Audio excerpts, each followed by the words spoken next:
তোলা পানিতে স্নান করিতে রে আব্বা গায়ে পইল ময়লা।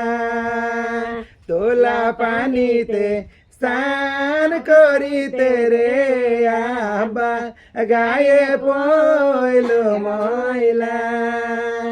দাসী ধুবে থালির গাদি রে আব্বা আমি তুলব ময়লা।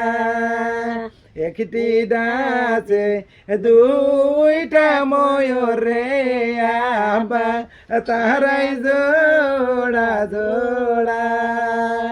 আমার কপাল এমনি পুড়া রে আব্বা আমার নাই জোড়া।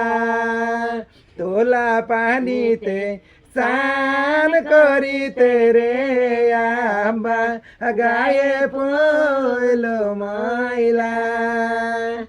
একটা ছবি